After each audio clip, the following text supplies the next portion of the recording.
بسم اللہ الرحمن الرحیم۔ وقد يحذف الفعل لقیام قرینۃ جوازن سے مصنف رحمۃ اللہ علیہ نے مفعول بہ کے فعل ناصب کو حذف کرنے کا حکم بیان فرمایا ہے۔ اس کی بھی وہی وضاحت ہے کہ جی اس کو حذف کرنا جائز بھی ہے اور حذف کرنا واجب بھی ہے۔ پھر وجوب دو طرح کا ہے، ایک سماعی ہے اور ایک قیاسی ہے، ہر ایک کی وضاحت انشاءاللہ آگے آ رہی ہے۔ وقد یحذف، کبھی جو ہے وہ فعل کو حذف کر لیا جاتا ہے۔ یہی اعتراض کہ جی مفعول بہ سے پہلے جیسے فعل ہوتا ہے ویسے ہی شبہ فعل بھی ہوتا ہے، جیسے فعل کو حذف کرنا جائز ہے شبہ فعل کو بھی حذف کرنا جائز ہے، تو فعل کو خاص کر لیا تو اس کی وجہ آپ لوگ پڑھ چکے ہو اور شارح نے اس کا جواب دیا کہ الفعل سے مراد کیا ہے؟ بولو، العامل ہے، کیا ہے؟ اور پھر آپ نے فعل کو حذف کرنے کی بحث شروع کی، جبکہ بات کس کی چل رہی ہے؟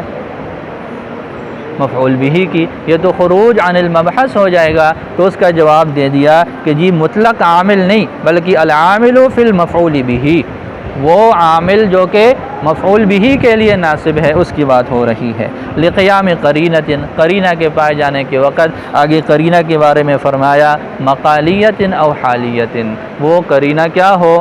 عام ہے، کسی طرح کا بھی ہو، چاہے وہ جو ہے وہ اس کا تعلق قول سے ساتھ ہو یا پھر جو ہے اس کا تعلق حال کے ساتھ ہو، جیسے آگے اس کی مثالیں آ رہی ہیں۔ جوازن، یہ جوازن یحذف فعل کے لیے کیا واقع ہے؟ بولو، پہلے پڑھ چکے ہو۔ جیسے لمن قالا، جیسے زیر کہنا، نحو زیدن، جیسے زیر کہنا اس آدمی کے لیے جس نے کہا من اضرب، من اضرب کسی نے کہہ دیا، اس کے جواب میں کسی نے کیا کہہ دیا؟ زیدن۔ تو یہ زیدن اصل میں مفعول بہ ہے، فعل اس کا محذوف ہے اور وہ کیا ہو جائے گا؟ اضرب زیدن۔ کیا ہو جائے گا؟ اضرب زیدن۔ تو فرماتے ہیں من قالا، جس نے کہا، تو از من اضربو، میں کس کو ماروں؟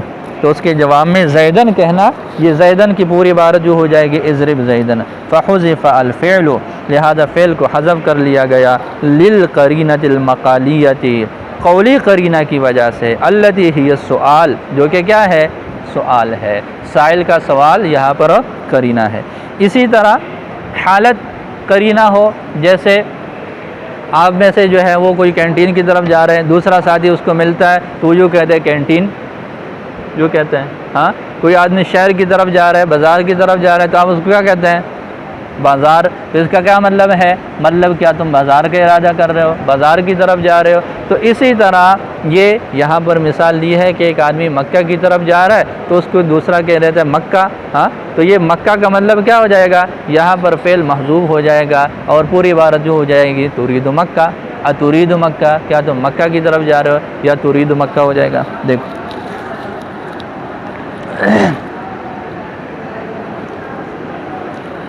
وَنَحْوُ مَكَّةَ، اور اسی طرح مکہ، للمتوجہ الیہا، اس آدمی کو مکہ کہنا جو اس کی طرف متوجہ ہے، یعنی پوری عبارت جو ہو جائے گی اترید مکہ، فحذف الفعل، لہذا یہاں پر فعل کو حذف کر لیا گیا، للقرینۃ الحالیۃ، حالی قرینہ کی وجہ سے، اس کی حالت ہے وہ مکے کی طرف جا رہا ہے تو لہذا یہاں پر یہ ارادے والی بات یہاں پر اس کی حالت سے ظاہر ہے تو اس کو ذکر نہیں کیا۔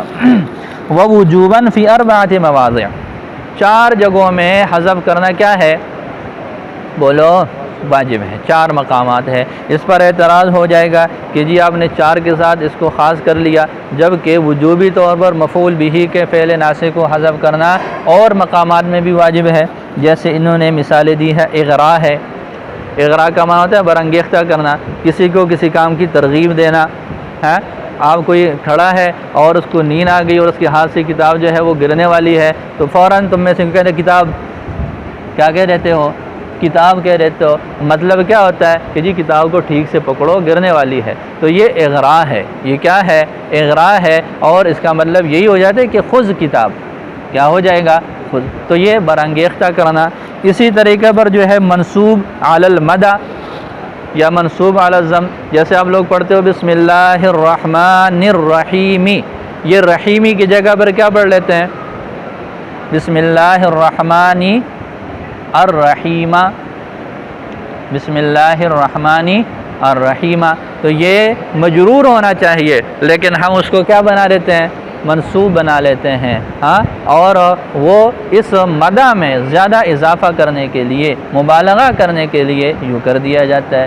کبھی مذمت کے لیے موصوف کو اس کی صفت سے کاٹ کر جو ہے وہ کیا بنا لیا جاتا ہے؟ منصوب۔ جیسے آپ پڑھتے ہیں اعوذ باللہ من الشیطان الرجیم، ازم یہاں پر فعل محذوف ہو جائے گا، اس کی وجہ سے یہ منصوب ہوگا۔ تو یہ اس طرح جو ہے اس کی وجہ سے یہ ہو جاتے ہیں۔ تو منصوب علی المدح، منصوب علی الذم، اسی طرح آگے ہے منصوب علی الترحم، منصوب علی الترحم، ٹھیک ہے۔ جیسے مررت بزید المسکین، مررت بزید المسکین، میں بیچارے مسکین زید پر سے گزرا، تو یہ المسکین کو منصوب بھی کر لیتے ہیں، یوں کہتے ہیں مررت بزید المسکین، ہاں، میں زید پر سے گزرا، اترحم المسکین، مجھے اس بیچارے پر رحم آ رہا ہے، مجھے اس بیچارے پر رحم۔ تو یہ اترحم و فعل کا جو ہے وہ یہاں پر حذف ہو جائے گا، تو یہ علی الترحم ہے۔ تو معترض نے اعتراض کیا کہ جی آپ نے 4 صورتوں کے ساتھ خاص کیا جن میں یہ والی نہیں ہے، ہاں، وہ منصوب علی المدح بھی نہیں ہے، منصوب علی الذم بھی نہیں ہے، منصوب علی الترحم بھی نہیں ہے۔ اسی طریقے پر جو ہے وہ باب الاغراق جو ہے وہ بھی اس میں آپ نے ذکر نہیں کیا۔ تو اس کا جواب یہ رہتے ہیں کہ اصل میں فرق یہ ہے، وجہ یہ ہے 4 کے ساتھ خصوصیت کے ساتھ ذکر کرنے کی کہ یہ جو 4 صورتیں ہیں ان کے احکامات بہت زیادہ ہیں، یہ جو 4 صورتیں ہیں ان کے احکامات کیا ہیں؟ بہت زیادہ ہیں، اس وجہ سے ان کو ذکر کیا۔ یہ مقصد نہیں ہے کہ صرف یہی 4 ہیں، بلکہ وہ 4 میں ذکر کرنے کا مطلب یہ ہے کہ جی یہ 4 صورت ایسے کہ جن کے بارے میں کچھ احکامات بھی ہیں جو قابل ذکر ہیں، اس وجہ سے ان کو ذکر کیا۔ یہ حصر جو ہے وہ یقینی طور پر مراد نہیں ہے۔ دیکھیں ووجوباً فی 4 مواضع، اور 4 مقامات میں حذف کرنا یہ واجب ہے۔ تخصیصها بالذکر، ان کو ذکر کے ساتھ خاص کر دینا، لیس للحصر، یہ حصر کے لیے نہیں ہے، لوجوب الحذف، حذف کے واجب ہونے کی وجہ سے اغراء کے باب میں، منصوب علی المدح، منصوب علی الذم یا منصوب علی الترحم کے باب میں، بل لکثرت مباحثها، بلکہ ان کے مباحث کی کثرت کی وجہ سے، بالنسبت الی هذه الابواب، ان ابواب کی طرف نسبت کرتے ہوئے، یعنی یہ جو 4 ہیں ان میں مباحث کم ہیں اور یہ جو 4 ذکر کر رہے ہیں ان میں مباحث زیادہ ہے، اس وجہ سے ان کو ذکر کیا اور ان کو ذکر نہیں کیا۔ آگے مصنف رحمۃ اللہ علیہ نے پہلی صورت بیان فرمائی ہے ان 4 مقامات میں سے کہ یہ پہلی جو صورت ہے وہ سماعی ہے۔ پہلی صورت کیا ہے؟ سماعی کا مطلب آپ پہلے پڑھ چکے ہیں کہ جی اس کا کوئی قاعدہ، ضابطہ اور قانون سمجھ میں ہمیں نہیں آ رہا۔ تو فرماتے ہیں کہ فل اول، الف لام یہ عہدی ہے، الف لام کیا ہے؟ عہدی ہے، مخصوص اول کی طرف اشارہ ہے، اور وہ یہ ہے کہ جی وہ جو 4 صورتیں ہیں وجوب والی، ان 4 وجوبی صورتوں میں سے پہلی صورت، من تلک المواضع الاربعۃ، پہلا کون سا پہلا؟ یعنی ان 4 مواضع میں سے پہلا، سماعی، وہ کیا ہے؟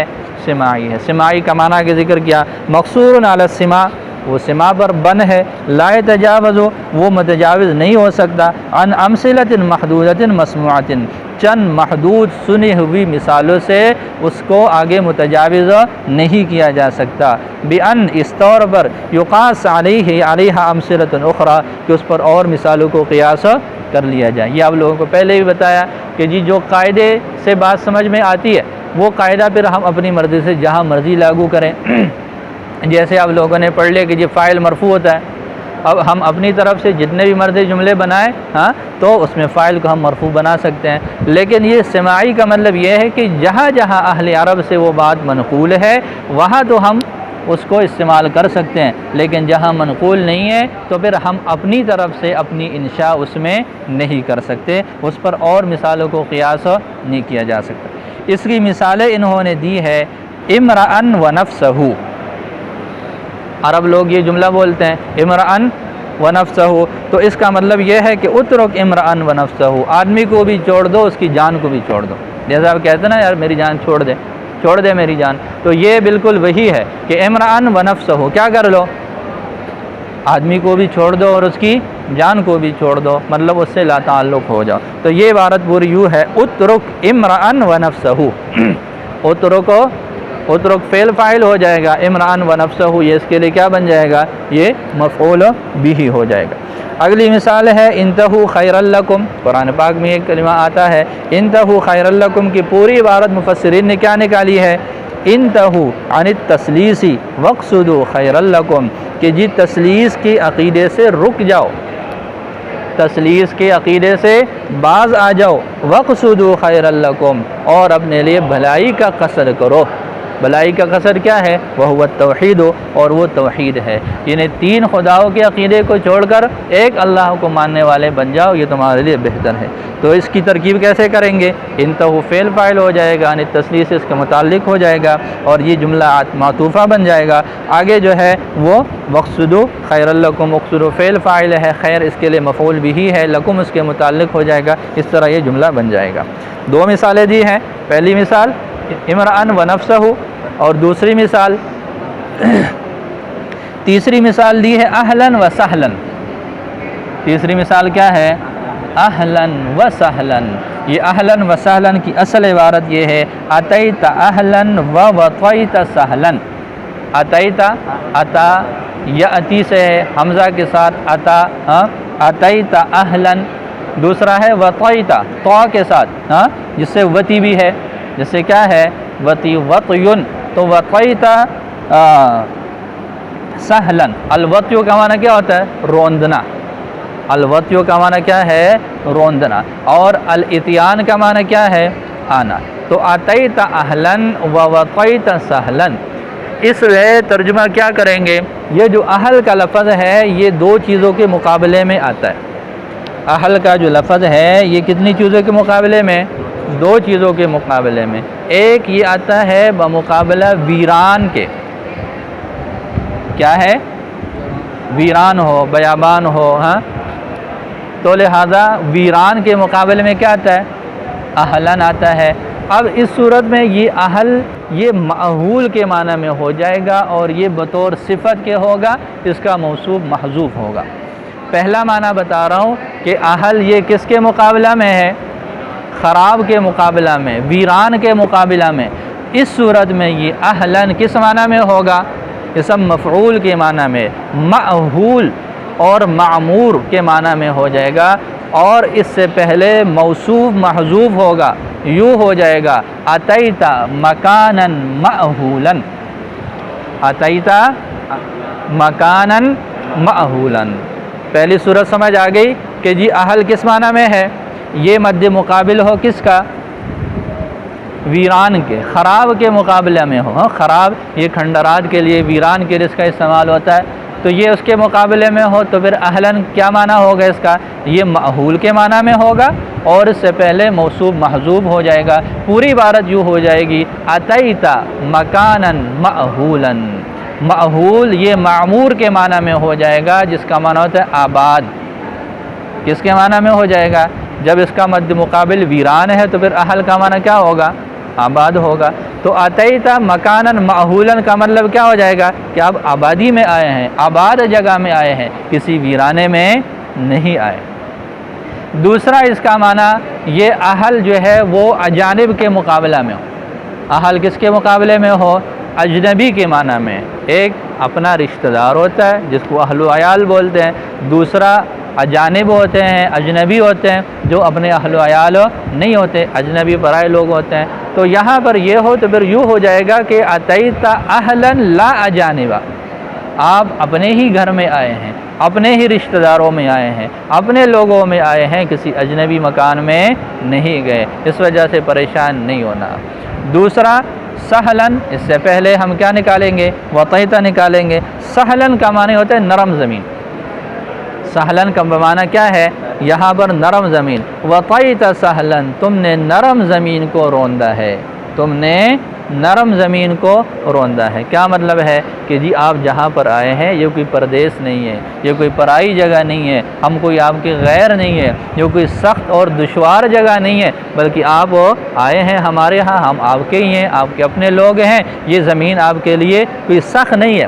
سہل نرم زمین بمانا کیا ہے؟ کہ جی جہاں طبیعت میں سختی ہو، مزاج میں سختی ہو، چھوٹی بات پر جو ہے وہ کیا کر لیتے ہیں وہ ایک مرتبہ رابعہ والے سال یہاں کا آپ کا ایک ساتھی تھا ادھر کا ہی، اس نے کہا تھا کہ جی آپ کے ساتھ چلتے ہیں، پھر وہ ادھر چلا گیا ثوابی، تو ثوابی سے پھر ہم پشاور گئے، پشاور سے پھر آگے ہم باڑہ کی طرف گئے۔ اب تو پتہ نہیں کیا صورتحال ہے، اس وقت 2004 کی بات ہے، تو وہاں کے لیے چونکہ وہ ایجنسیاں ہیں اور اس طرح کے علاقے ہیں، ہتھیار اور اسلحے وہاں پر ہر بندے کے پاس ہوتے ہیں۔ اب ہم جس وین میں بیٹھ گئے وہاں جانے کے لیے، جتنے بھی لوگ تھے سب کے پاس مشین گن تھے، درمیان میں صرف ہم 2 بندے بیٹھے ہوئے تھے، بچے چھوٹے چھوٹے تھے اس وقت ہم ہیں۔ تو میں تو ان علاقوں کا عادی ہوں، پتہ ہے کہ یہ علاقہ ایسا ہے، لیکن ساتھ میں جو گیا ہوا تھا ساتھی وہ انتہائی پریشان کہ پتہ نہیں کیا ہو گیا ہے، کہیں اللہ نہ کرے کہ ان کے آپس میں لڑائی ہو جائے ہیں، اگر لڑائی ہو گئی تو پھر ان کو تو کچھ نہیں ہوگا، درمیان میں ہم مارے جائیں گے۔ تو یہ وطیت سہلن کا معنی کیا ہے کہ یہ نرم جگہ میں آئے ہیں، کوئی پریشانی والی جگہ نہیں ہے، کوئی خطرے والی جگہ نہیں ہے، کوئی ٹینشن والی جگہ نہیں۔ تو اہلاً و سہلاً کہہ کر آپ مہمان کو بالکل وہ تاثر دے دیتے ہیں کہ جی آپ یہ بالکل نہ سمجھے کہ آپ مہمان ہیں، بلکہ آپ ہمارے ہی گھر کے بندے ہیں، یہاں آپ کو کسی طرح کی کوئی تکلیف نہیں ہوگی۔ دیکھو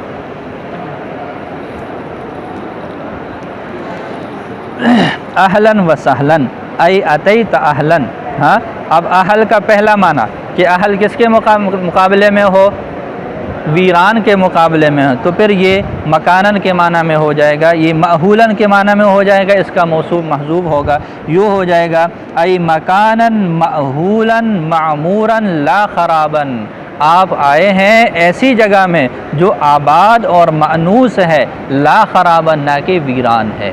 ٹھیک ہے، ایک بات یہ ہو گئی۔ یا پھر یہ ہے کہ اہلاً کس کے معنی کس کے مقابلے میں ہو، اجانب کے مقابلے میں ہو، پھر یوں ترجمہ ہو جائے گا اتیت اہلاً، آپ اپنے رشتہ داروں میں آئے ہیں، لا اجانبا نہ کہ کسی اجنبی جگہ میں، اور سہلاً وطیت سہلاً من البلاد لا حزنن، ہاں کہ جی آپ نے نرم زمین کو روندا ہے، لا حزنن نہ کہ سخت اور نہ ہموار زمین کو۔ حزنن یہ سہلن کے مقابلہ میں ہے، ایسی زمین جو کہ کیا ہو، نہ ہموار ہو، سخت ہو، ہاں اور اسی طریقے پر جو ہے ظاہر ہے جس علاقے میں سختی ہوتی ہے وہاں طبیعت میں بھی سختی ہوتی ہے۔ یہ فیصل آباد کا علاقہ ہے، ہاں یہاں نرم علاقہ ہے، شہری علاقہ ہے، ہر کوئی اپنے مفاد کو دیکھتا ہے، ہر کوئی اپنے مفاد کو دیکھتا ہے، مفاد حاصل ہو رہا ہو۔ شہری زندگی میں کیا ہوتا ہے، جب تک مفاد حاصل ہو رہا ہے تو اس کی ہر بات ماننے کے لیے تیار، اس کے ساتھ بالکل ٹھیک سے جا رہے ہیں، مفاد ختم تو تعلق بھی ختم، نہ جان نہ پہچان، ہاں نہ سلام نہ کوئی بول چال، ساری چیزیں ختم۔ لیکن جو علاقے ہوتے ہیں پہاڑی، ہاں جو کیا ہوتے ہیں پہاڑی علاقے ہوتے ہیں، دیہاتی علاقے ہوتے ہیں، اور اس طرح کی جو جگہ ہوتی ہیں وہاں کے لوگ ایسے نہیں ہوتے، وہاں کے لوگ ایسے، وہاں دوستی برائے دوستی ہوتی ہے اور دشمنی برائے دشمنی ہوتی ہے، سمجھ آ رہی ہے؟ تو وہاں پر پھر یہ والی صورت جو ہے وہ نہیں ہوتی۔ پھر وہ پہاڑی علاقے میں رہ کر ان لوگوں کی طبیعت بھی اسی طرح کی سخت ہوتی ہے، بات کر لی بس کر لی، بات کر لی تو قبائلی علاقے جتنے بھی ہیں، ہاں وہاں ایک بات ہوتی ہے، روزانہ بات یو ٹرن نہیں لیے جاتے، وہاں پر یو ٹرن نہیں لیے جاتے، بات کے پکے ہوتے ہیں۔ اب دیکھیں اب افغانستان میں ہیں، وہاں حکومت آئی ہے، وہ ایک ہی بات کریں گے انشاءاللہ، جو کریں گے ایک ہی بات کریں گے، ہاں آپ لوگوں نے سنا ہوگا مولانا فضل الرحمان صاحب کے صاحبزادے کا بیان، انہوں نے کیا فرمایا کہ جی جو ہم کر رہے ہیں اس کے بھی ہم جواب دہ ہیں، جو ہمارے اکابر نے کہا ہے اس کے بھی ہم جواب دہ ہیں، اگر کوئی اعتراض والی بات ہوگی تو اس کا ہم جواب دیں گے، مطلب ہماری بات پکی ہے، یہ نہیں ہے کہ آج یہ اور کل وہ۔ تو جہاں پر لوگ رہتے ہیں وہاں کے ماحول کی وجہ سے ان کی طبیعت پر بھی کیا ہوتی ہے، اس کے اثرات ہوتے ہیں، لہذا پہاڑی علاقوں کے جو لوگ ہیں وہ طبیعت کے سخت ہوتے ہیں، وہ طبیعت کے کیا ہوتے ہیں، سخت ہوتے ہیں۔ تو یہ سمجھا رہا ہے اس میں آنے والے مہمان کو کہ آپ وہ کوئی خطرناک جگہ میں نہیں آئے، سمجھ آ رہی ہے؟ جس کو مطلب سمجھ میں آتا ہو تو اہلاً سہلاً آپ نے جس کو کہہ دیا وہ بالکل ٹینشن فری ہو جائے گا۔ تو یہ فرماتے ہیں کہ وَوَطَيْتَ سَهْلًا مِنَ الْبِلَادِ لَا حَزْنًا، آپ نے نرم زمین کو رودا ہے، لا حزنن نہ کہ سخت زمین کو۔ آج آپ کا الحمدللہ سماعی تک کا نصاب مکمل ہو گیا ہے۔ اب آپ لوگ تیاری کریں۔ امتحان کب ہے؟ 23 محرم کو ہے، ہاں تو 23 محرم تک ابھی کافی سارا ٹائم ہے، اس میں آپ تیاری کریں۔ پھر آپ کا امتحان ہوگا، پھر امتحان کے بعد 2-3 دن کی چھٹیاں بھی ہیں، پھر اس کے بعد انشاءاللہ آگے پڑھیں گے۔